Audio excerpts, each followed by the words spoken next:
النبيين محمد وعلى آله وأصحابه أجمعين أما بعد فأعوذ بالله من الشيطان الرجيم بسم الله الرحمن الرحيم شهر رمضان الذي أنزل فيه القرآن قال الله تبارك وتعالى في مقام آخر يا أيها الذين آمنوا كتب عليكم الصيام كما كتب على الذين من قبلكم لعلكم تتقون قال النبي صلى الله تعالى عليه وسلم يا أيها الناس قد أظلكم شهر عظيم شهر مبارك شهر فيه ليلة القدر خير من 1000 شهر عن أبي هريرة رضي الله تعالى عنه إذا دخل رمضان فتحت أبواب السماء وفي رواية فتحت أبواب الجنة وغلقت أبواب جهنم وفي رواية فتحت أبواب الرحمة قال النبي صلى الله تعالى عليه وسلم الصوم جنة قال النبي صلى الله تعالى عليه وسلم الصوم لي وأنا أجزي به الصوم لي وأنا أجزى به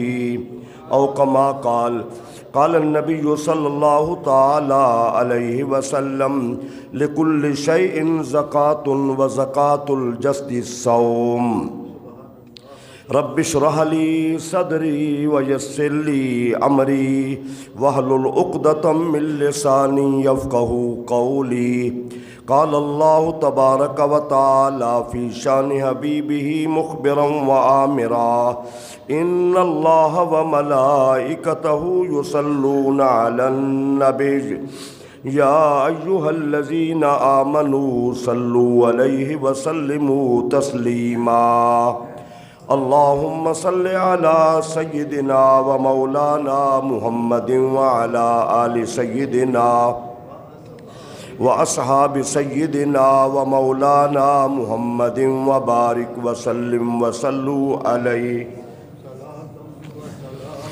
صلاة وسلاما عليك يا سيدي يا رسول الله وعلى آلك وأصحابك يا سيدي يا حبيب الله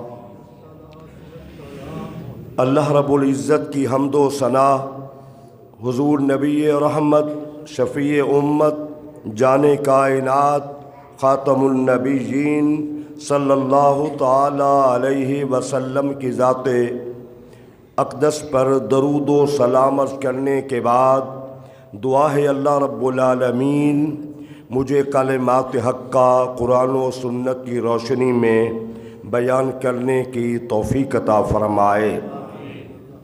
اللہ کریم اپنے فضل و کرم سے زندگی میں ہمیں پھر ایک ماہ رمضان مبارک نصیب فرما رہا ہے۔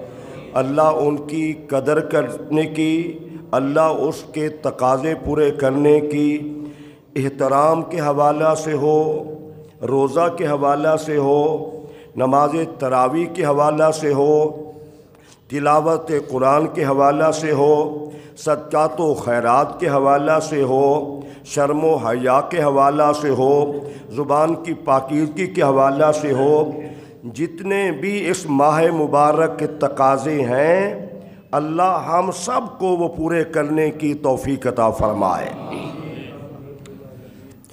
رحمت عالم علیہ السلام کی جو ارشادات عالیہ سے ہمیں جو بات نظر آتی ہے کہ حضور علیہ السلام نے شعبان کے آخر میں خطبہ دیا، کہہ سکتے ہیں کہ 29 شعبان ہوگی جو حضور نے خطبہ دیا۔ اس کے راوی حضرت سلمان فارسی رضی اللہ تعالی عنہ، بڑے جلیل القدر صحابی، تمام صحابہ کرام میں سے زیادہ عمر پانے والے صحابی، فارس کے رہنے والے صحابی، باپ آگ کا پجاری تھا، انتظامات اس کے پاس تھے، لیکن یہ مذہب اچھا نہ لگا تو چھوڑ دیا، وہاں سے چلے۔ بالتفصیل موقع نہیں ہے، 10 جگہ بکے، 10 جگہ غلام بنے، اور پھر مدینہ طیبہ میں پہنچ گئے، اسلام قبول کر لیا۔ حضور کے جو صحابہ زیادہ قریب تھے ان میں سلمان فارسی کا مقام بھی ہے، اور حضور نے یہ بھی فرمایا سلمان منا من اہل البیت، لوگو یہ سلمان بھی میری اہل بیت میں سے ہے۔ حضرت سلمان کا اتنا اسلام سے گہرا تعلق ہو گیا، آپ ذرا غور کریں، ان سے کہ پوچھتا کہ سلمان تمہارے باپ کا نام کیا ہے، تو کہتے میرا باپ اسلام ہے، میرا باپ اسلام ہے، ذرا غور کریں۔ حضرت عمر بن خطاب کے دور میں ایک علاقے کے گورنر بھی بنے، اس علاقے میں چوری زیادہ ہوتی تھی، آج بھی ہمارے پنجاب میں زیادہ چوری ہوتی ہے۔ میں 2 دن پہلے کشمیر میں گیا تو میں حیران رہ گیا، بالکل بارڈر کے ایریے کے قریب میں جہاں پہنچا، درمیان میں ادھر انڈیا کا بارڈر، ادھر پاکستان کی فوج بیٹھی ہوئی تھی۔ انہوں نے کہا جی یہاں کوئی چوری نہیں ہے، آپ جنگل میں بھی گاڑی کھڑی کر کے چلے جائیں، ہفتے بعد آئیں گے تو آپ کو گاڑی مل جائے گی۔ یہ کشمیر پاکستان کا حصہ، ٹھیک ہے نا، کوئی دور کی بات نہیں ہے، دوسرے ملک کی بات نہیں ہے، یہ ہمارے ملک کا حصہ ہے۔ اور بھی کئی واقعات انہوں نے مجھے سنائے کہ یہاں گاڑی آپ جہاں جی چاہے کھڑی کر دیں، آپ کی گاڑی چوری نہیں ہوگی۔ یہاں تو کسی سے کہیں بھی یہ تھوڑا سا ریڑھی کا خیال کرنا، میں نماز پڑھ کے آ رہا ہوں، توجہ ہٹی تو جائیں گے تو خالی ملے گی۔ یہاں ہماری صورتحال یہ ہے۔ چلو، تو آپ کے متعلق آتا ہے کہ اس علاقے میں چوری زیادہ ہوتی تھی، مجھے اس وقت ذہن میں حوالہ یاد نہیں ہے، بل بات میں نے پڑھی ہے کہیں، تو آپ نے ایک کتے کی ڈیوٹی لگائی مخاطب کر کے، چور کو تو نے پکڑنا ہے۔ رات کو چور نکلا تو کتوں نے گھیر لیا، صبح سلمان فارسی کی بارگاہ میں لے آئے۔ حضور نے فرمایا من کان للہ کان اللہ لہ، جو اللہ کا بن جاتا ہے اللہ اسی کا بن جاتا ہے، ٹھیک ہے نا، جو اللہ کا بن جاتا ہے اللہ اسی کا بن جاتا ہے، اور جو اللہ کی فرما برداری کرتا ہے اللہ دنیا کی ہر چیز کو اس کے فرما بردار بنا دیتا ہے۔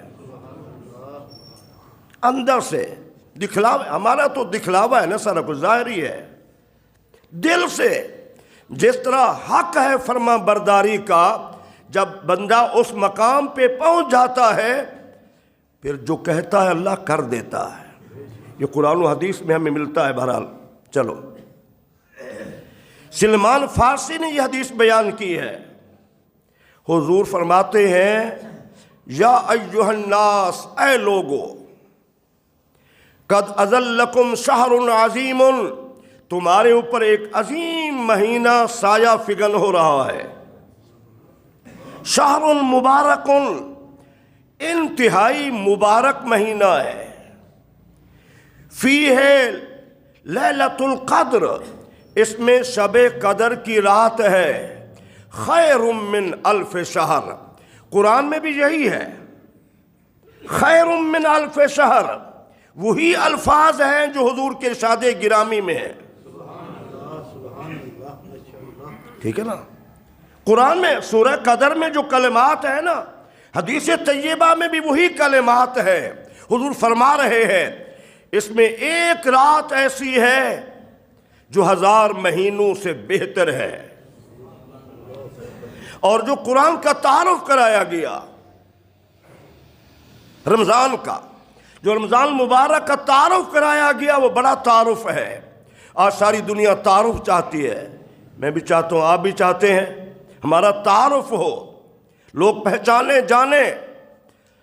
تو آپ ذرا غور سے سنیں، اللہ کریم نے رمضان مبارک کا جو تعارف کرایا ہے وہ کیا ہے؟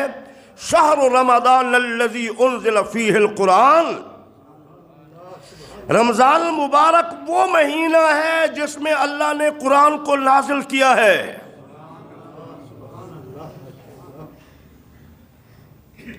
اتنا بڑی عظمت اللہ کریم تعارف کے حوالے سے بیان فرما رہا ہے کہ رمضان مبارک کا مہینہ عام مہینہ نہیں ہے، بلکہ اللہ نے اس میں جہاں شب قدر رکھی ہے، اللہ کریم نے قرآن بھی اسی مہینے میں نازل فرمایا ہے۔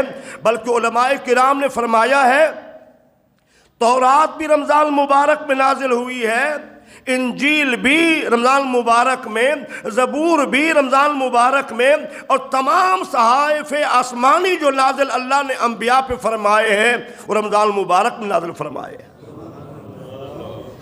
جسے اللہ کے رسول نے فرمایا سید الشہور، تمام مہینوں کا جو سردار مہینہ حضور نے قرار دیا ہے، جس مہینے کو رمضان مبارک کا مہینہ ہے۔ اور جس قدر، غور سے سنیں ذرا توجہ سے، جس قدر قرآن و سنت میں رمضان مبارک کی عظمت ہے، 11 مہینوں میں سے کسی کی اتنا عظمت نہیں ہے۔ امت کو کیا پتا، امت کو کیا خبر کہ رمضان مبارک کا مہینہ کیا ہے؟ حضور نے بھی فرمایا، ذرا غور کرنا، جو بندہ اس کے آنے پہ خوش ہو۔ کتنا لوگ ایسے ہیں منہ بند کرنے والا مہینہ آ گیا، معاذ اللہ معاذ اللہ، استغفر اللہ واتوب الیہ۔ آپ جتنے لوگ ہیں اپنے ایمان کو ججمنٹ کیجئے کہ آپ کے دل کی کیفیت کیا ہے، غور سے آپ کی قلبی کیفیت کیا ہے؟ کیا آپ رمضان مبارک کے آنے سے خوش ہو رہے ہیں یا آپ کو دکھ ہو رہا ہے؟ کاروبار کا مسئلہ بن جائے گا، اتنا کمائی نہیں ہوگی، معاملات بن جائیں گے۔ حضور فرما رہے ہیں اللہ اکبر کبیرہ، بے حد و حساب درود و سلام حضور کی ذات اقدس پہ۔ فرمایا جو میرا امتی اس کے آنے پہ خوش ہوتا ہے اور جانے پہ غمگین ہوتا ہے، اللہ اس میرے امتی کے گناہوں کو معاف فرماتا ہے۔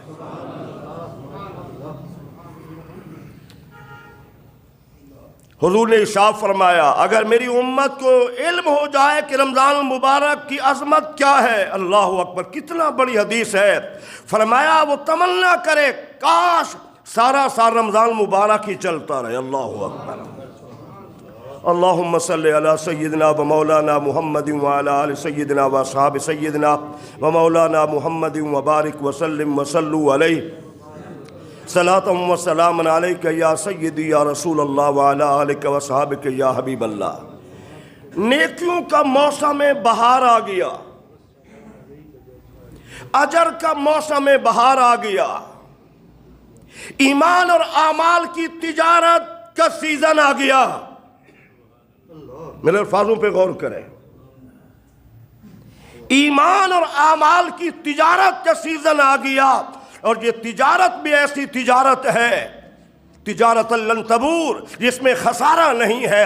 دنیا کی ہر تجارت میں دونوں چیزیں موجود ہیں، دونوں پہلو ہیں، منافع بھی ہے، نقصان بھی ہے۔ یہ تجارت اللہ سے ہے، نماز اللہ سے تجارت ہے، خرچ کرنا اللہ سے تجارت ہے، روزہ رکھنا اللہ سے تجارت ہے، تجارت لن تبور۔ یہ وہ تجارت ہے جس میں خسارہ کوئی نہیں ہے کہ اللہ نے 10 گنا 70 گنا 100 گنا 100 گنا اور بے حد و حساب بھی اجر دیتا ہے، یہ اللہ سے تجارت کا مہینہ آ گیا۔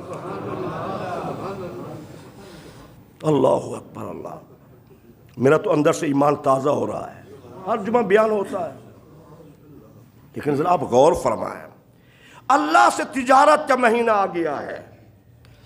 عظمت دیکھیں ذرا، حضرت ابی ہریرہ اس کے راوی رضی اللہ تعالیٰ عنہ، اذا دخل رمضان فتحت ابواب السماء، حضور نے فرمایا جب رمضان مبارک کا مہینہ آتا ہے تو اللہ کے آسمان کے دروازوں کو کھول دیا جاتا ہے۔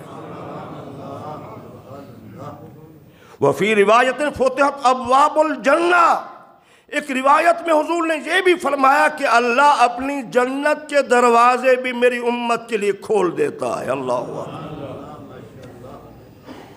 وغلقت ابواب جہنم، حضور فرماتے ہیں اللہ جہنم کے دروازوں کو رمضان مبارک میں بند کر دیتا ہے۔ اللہ پھر حضور فرماتے ہیں وفتحت ابواب الرحمہ، اللہ اس ماہ مبارک میں اپنی رحمت کے دروازوں کو کھول دیتا ہے۔ ایک حدیث میں 4 باتیں فرمائی، فرمایا آسمان کے دروازے بھی کھول دیے جاتے ہیں، جنت کے دروازے کھول دیے جاتے ہیں، جہنم کے دروازے بند کر دیے جاتے ہیں، اللہ اپنی رحمت کے دروازے کھول دیتا ہے۔ یہ سارا انعام رمضان مبارک تو پہلے سے چل آ رہا تھا، یہ سارے انعام کس کے لیے ہیں؟ صرف حضور کی امت کے لیے۔ اللہ اکبر، یہ تمام قسم کے انعامات کس کے لیے ہیں؟ حضور کی امت کے لیے ہے۔ اور پھر حضور نے یہ بھی ارشاد فرمایا، ایک فرشتہ روزانہ آواز دے رہا ہے، سنیں فرشتے کا اعلان۔ ہماری مسجد میں فوتگی کا اعلان، گمشدگی، کیا کیا اعلان ہوتے ہیں، کبھی گورنمنٹ کرا رہی ہے، کبھی کوئی اعلان کیا ہوتا ہے رمضان شریف میں؟ یا داعی الخیر اقبل و یا باغی الشر اقصر۔ اللہ اکبر، اتنا بڑا اعلان جو ہر روز حضور فرماتے ہیں، فرشتہ کرتے ہیں اللہ کی جانب سے، اے نیکی کرنے والے آگے بڑھ، اے نیکی کرنے والے آگے بڑھ، اے نیکی کرنے والے آگے بڑھ۔ تجھے پتہ نہیں ہے کہ اللہ کے آسمان کے دروازے کھلے ہیں، جنت کے دروازے کھلے ہیں، جہنم کے دروازے بند ہو چکے ہیں، اللہ کی رحمت کے دروازے کھلے ہیں۔ وَيَا بَاغِيَ الشَّرِّ أَقْصِرْ، اعلان پہ غور کرے ذرا۔ حضور فرماتے ہیں فرشتہ کہہ رہا ہے، اے برائی کرنے والے رک جا، تجھے پتہ نہیں رمضان ہے؟ اللہ اکبر اللہ اکبر، اے برائی کرنے والے رک جا، چھوڑ دے گناہ کو، تجھے پتہ نہیں ہے رمضان مبارک آ گیا ہے۔ اتنا اجر و کرم، اتنا اجر و ثواب، اتنا عظمت ہے۔ میرے بھائیوں ذرا غور کرو، ذرا آپ توجہ فرمائیں تو اس خطبہ میں حضور نے جہاں یہ فرمایا تھا یہ عظمت والا مہینہ سایہ فگن ہو رہا ہے، مبارک مہینہ ہے جس کی ایک رات 1000 مہینوں سے بہتر ہے، اسی میں حضور نے فرمایا تھا اس کے روزوں کو اللہ نے فرض قرار دیا ہے اور رات کی عبادت کو اللہ کریم نے نفلی عبادت بنایا ہے، یہ نہیں کہ چھوڑ دیں۔ رمضان مبارک کا مہینہ آیا، مینڈک کی طرح مختلف بولیاں ہمارے چینلوں پہ شروع ہو گئیں، اور وہ جو 11 مہینے ناچتی ہیں، ڈانس کرتی ہیں، بیہودہ لباس پہنتی ہیں، وہ گویے قسم کے لوگ، فنکار، گلوکار، وہ ہمیں دین سکھا رہے ہوتے ہیں، افسوس نہیں ہے؟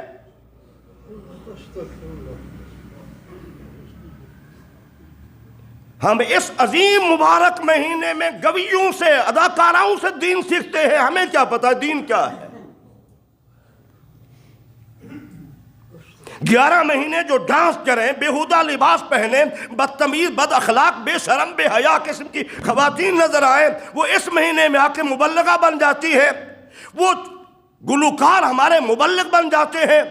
جی اس مسئلے پہ بحث ہو رہی ہے، اس مسئلے پہ بحث ہو رہی ہے، وہ خدا را دین سیکھو علماء سے۔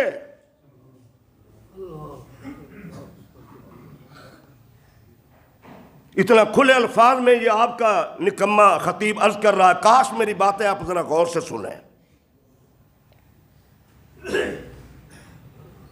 رمضان مبارک کے روزوں کے متعلق اللہ نے قرآن میں کیا فرمایا؟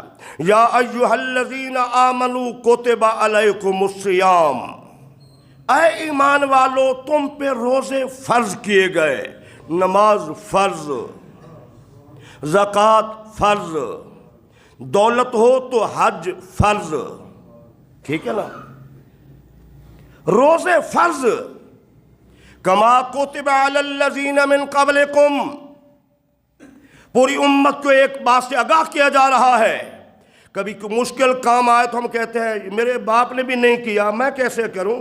میرے دادا نے نہیں کیا، میں کیسے کروں؟ اتنا مشکل کام میں نہیں کر سکتا۔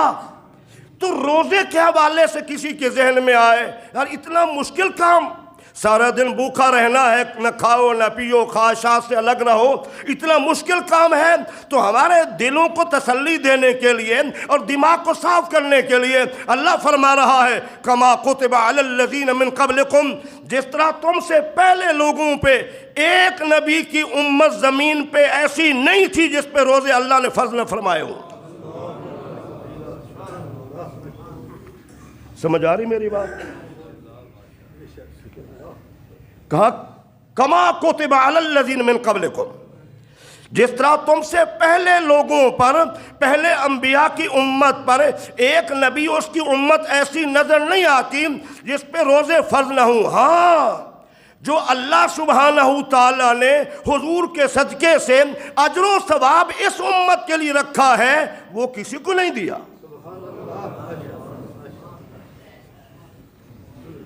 وہ کسی کو نہیں دیا، اللہ اکبر، کسی کو نہیں دیا۔ تو پھر روزے کا ثمرہ کیا بیان کیا کہ روزہ رکھنے سے ملتا کیا ہے؟ لعلکم تتقون، تاکہ تم متقی پرہیزگار بن جاؤ۔ ہر زبان پہ لفظ آتا ہے متقی پرہیزگار کا، آج میں سمجھاتا ہوں آپ کو، توجہ ہے نا؟ میں سمجھاتا ہوں متقی تقوی کیا ہے۔ پہلی بات تو یہ ہے المتقی من اتقى من الشرک والمعاصی، حقیقت میں متقی وہ ہے جو شرک سے بچ جائے اور گناہ سے بچ جائے۔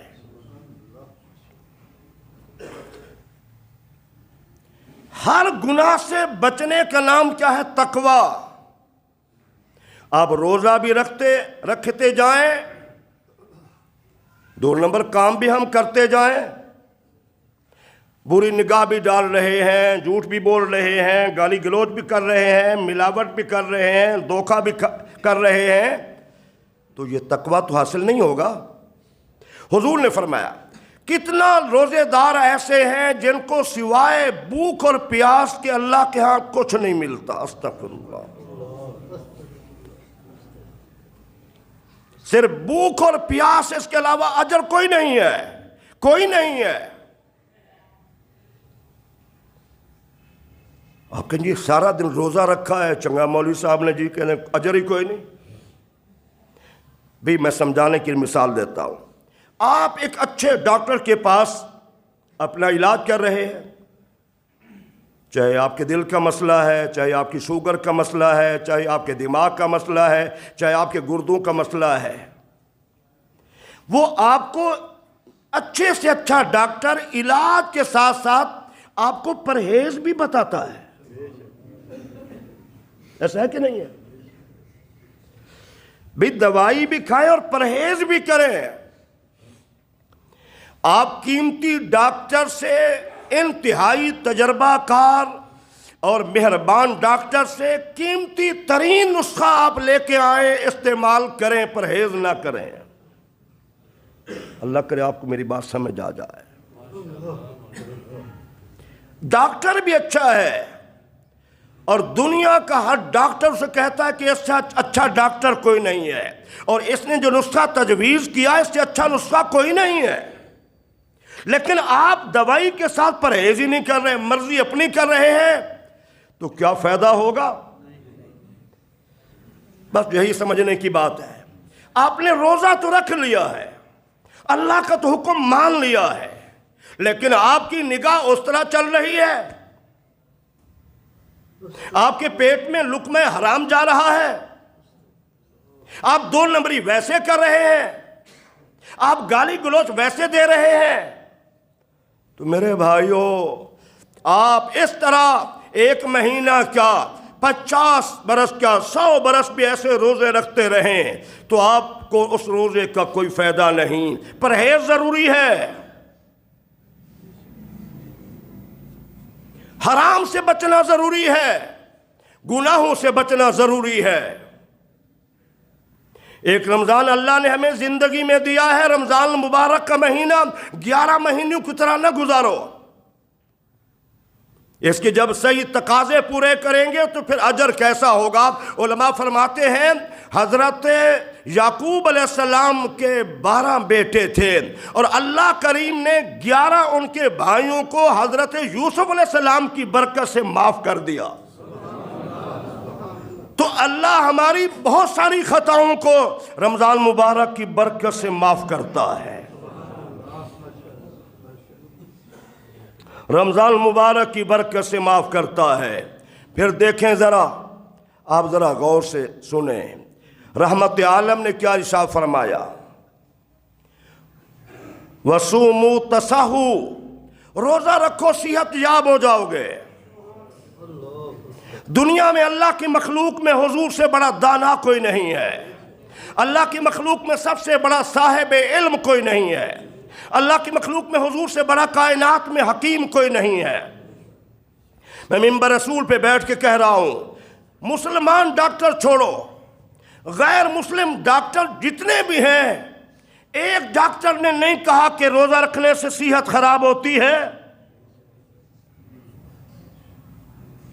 کئی لوگ، میں سب کی بات نہیں کرتا، کئی لوگ ایسے بھی دیکھے گئے، نہیں معلوم کہ یہ بندہ ہے کہ جانور ہے، جب دیکھو کھا رہا ہے، نہ معدے کو سکون ملتا ہے، وقفہ ملتا ہے، نہ جگر کو وقفہ ملتا ہے، نہ گردوں کو وقفہ ملتا ہے، یہ ہر وقت اپنے پورے جسم کو مصروف رکھتا ہے، تو روزہ آ کر سارے نظام کو وقفہ دیتا ہے اور ہماری بہت ساری بیماریاں پیچھے چلی جاتی ہیں۔ وَصُومُوا تَصَحُوا، روزہ رکھو صحت یاب ہو جاؤ گے۔ دنیا کے کسی ڈاکٹر نے اس حضور کے ارشاد گرامی سے اختلاف نہیں کیا۔ رمضان مبارک کا مہینہ، اللہ نے ہمیں ایک رمضان دے دیا ہے، دنیا کی ایک گھڑی، دنیا کا ایک لمحہ، دنیا کا ایک مہینہ قیامت کی گھڑیوں سے، مہینوں سے ہزاروں لاکھوں گنا بڑھ کے ہے۔ 1 منٹ بھی قیمتی ہے، 1 منٹ میں آپ سبحان اللہ، الحمدللہ، استغفر اللہ، درود پاک کو آیات پڑھ سکتے نہیں پڑھ سکتے؟ 1 مہینے میں آپ رمضان مبارک کی حدیث طیبہ کا مفہوم سی بات فرمایا، ابن ماجہ میں ہے، غالباً ابو داؤد میں بھی ہے۔ حضرت طلحہ بن عبید اللہ رضی اللہ تعالیٰ نے خواب دیکھا۔ خواب کیا دیکھا کہ 2 آدمی دوست تھے، ایک ہی موقع پر دونوں مسلمان ہو گئے، دونوں نے عمل شروع کر دیے، ایک عمل کرنے میں آگے تھا، دوسرا پیچھے تھا۔ اب عمل کرتے کرتے جو عمل زیادہ کر رہا تھا، جنگ ہوئی، وہ شہید ہو گیا۔ اب دوسرا بندہ 1 سال کے بعد فوت ہوا۔ صحابی رسول خواب دیکھ رہے ہیں کہ میں جنت کے دروازے پہ کھڑا ہوں اور وہ دونوں دوست جو سال پہلے شہید ہو گیا اور جو دوسرا سال بعد میں فوت ہوا، یہ خواب صحابی نے حضور سے ڈائریکٹ بیان کیا ہے، ڈائریکٹ بیان کیا حضور سے کہ حضور میں نے خواب دیکھا، جو شہید ہوا اس کو بعد میں جنت میں بلایا گیا۔ اللہ اکبر! اور جو سال بعد میں فوت ہوا شہید کو بعد میں بلایا گیا، اور جو دوسرا بھائی جو سال بعد فوت ہوا اس کو جنت میں پہلے بلایا گیا۔ مجھے کہا گیا ارجع، تم چلے جاؤ، یعنی تمہاری ابھی موت نہیں، تمہارا ابھی داخلہ نہیں جنت میں۔ کہا حضور میری آنکھ کھل گئی۔ میں سوچنے لگا شہادت ادھر ہے، وہ شہید کو جنت میں بعد میں بلایا گیا ہے اور دوسرے کو پہلے بلایا گیا ہے۔ حضور شہادت کا مرتبہ۔ اور میرے بھائیوں، میرے بزرگوں، رحمت عالم نے خواب سنا، فرمایا طلحہ تجھے سمجھ نہیں آئی؟ کیا اس نے شہید سے کے بعد ایک رمضان پایا یا نہیں پایا؟ اللہ اکبر۔ اس نے شہید دوست کے بعد ایک رمضان مبارک پایا ہے کہ نہیں پایا؟ جی حضور۔ فرمایا صاف ظاہر ہے اس کی نیکیاں زیادہ، اس کے رمضان مبارک کے روزے، اس وجہ سے اللہ کریم نے شہید سے پہلے اسے جنت میں بلایا ہے۔ نیکیوں کا موسم بہار آ گیا، اب ہم کیا کرنا ہے؟ کیا ساری زندگی ہماری پلاننگ، ہماری منصوبہ بندی، ہمارے معاملات صرف دنیا کے حوالے سے؟ میں نے ایک جمعہ بات کی تھی اور کئی جگہ میں نے اس انداز سے بات کی تو کئی لوگ چونک اٹھے، جھٹک گئے کہ آپ اربوں کے مالک ہیں، گاڑی بھی ہیں، بنگلے بھی ہیں، آپ کی ملیں بھی ہیں، اربوں پتی ہیں، لیکن آپ کو آ گئی موت۔ تو ایک منٹ پہلے تو آپ اربوں خربوں کے مالک تھے، اگلے منٹ میں جب آپ کو آ گئی موت، آپ اپنے جسم کے لباس کے مالک بھی نہیں ہیں۔ اللہ اکبر۔ آپ کسی چیز کے مالک نہیں ہیں، گھر وہی ہے، بندہ وہی ہے، صرف ایک منٹ کا فرق ہے نا۔ ایک منٹ پہلے کیا کیفیت تھی؟ تو دنیا کا جو ایک منٹ ہے وہ قیمتی ہے، ایک منٹ قیمتی ہے۔ رمضان مبارک کا پورا مہینہ اللہ نے موقع دیا ہے، قیمتی ہے۔ آپ ایسا نہیں کہ آپ کہیں دن میں کبھی جناباً کوئی گیم کھیل لی، کبھی جناباً کوئی گیم کھیل لی، کبھی جناباً کچھ دیکھ لیا، نہیں، اپنے وقت کو گھر بیٹھے اپنے بیوی بچوں کو بٹھائیں، پلاننگ کریں تھوڑی سی۔ میں آپ کو جو کہہ رہا ہوں میں بھی اپنے بیوی بچوں کو بٹھاؤں گا انشاءاللہ کہ ہم اپنا شیڈول بدلیں، سونے کے حوالے سے، تلاوت کے حوالے سے، نوافل کے حوالے سے، ذکر اذکار کے حوالے سے۔ کیا صرف پلاننگ کہ سارا مہینہ پکوڑے کتنا بنانے ہیں، سموسے کتنا بنانے ہیں، ہم نے مٹن کتنا بنانا ہے، ہم نے فلاں فلاں فلاں، کیا ایسے نظام چلتا رہے گا؟ او بھائیو، رمضان مبارک کا مہینہ آ گیا ہے، سید الشہور۔ اللہ نے اس امت کو کتنا عطا کیا ہے۔ نبی اللہ نے ہمیں وہ دیا ہے جو تمام انبیاء کا سردار ہے۔ قرآن اللہ نے وہ کتاب دی ہے جو تمام کتابوں کی سردار ہے، ٹھیک ہے نا؟ رمضان مبارک کا اللہ نے عبادت کا مہینہ وہ دیا ہے جو تمام مہینوں کا سردار ہے۔ اور امت کے متعلق کیا فرمایا؟ کنتم خیر امہ، تم بہترین امت ہو، تم بہترین امت ہو۔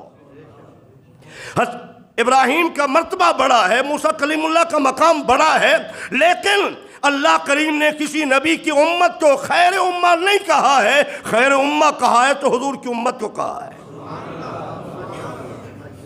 تو جو اللہ کریم نے حضور کے ذریعہ سے ہمیں اجر دیا ہے کسی امت کو نہیں ملا۔ 11 مہینے ہم بھوکے مر جاتے ہیں۔ اس دفعہ چھوڑو پلانے کھانے پینے کے حوالے سے، اپنے ٹائم کو ضائع مت کرو، گھر بیٹھو، ہر بندہ بیٹھے۔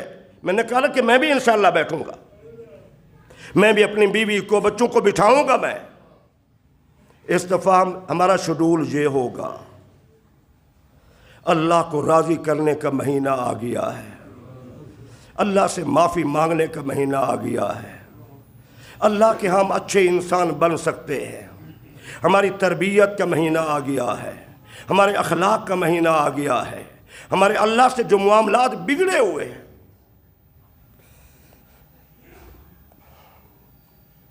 ہم اللہ سے دور ہو چکے ہیں، اللہ سے قرب کا مہینہ آ گیا ہے۔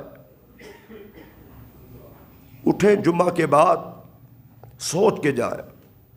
میں نے آج چلو اس ایک بات مفتی صاحب کی ماننی ہے، میں نے بیوی بچوں کو بٹھانا ہے، ان سے کہیں زندگی گزر گئی، کھا رہے ہیں پی رہے ہیں، سارا نظام چل رہا ہے، ہم رمضان المبارک کو اچھے طریقے سے منائیں۔ اللہ آپ کے گھروں کو آباد و شاد فرمائے، اللہ آپ کی زندگی میں برکتیں عطا فرمائے، اللہ میرا آپ کا حامی و ناصر ہو، آمین ثم آمین، وما علیہ الا البلاغ۔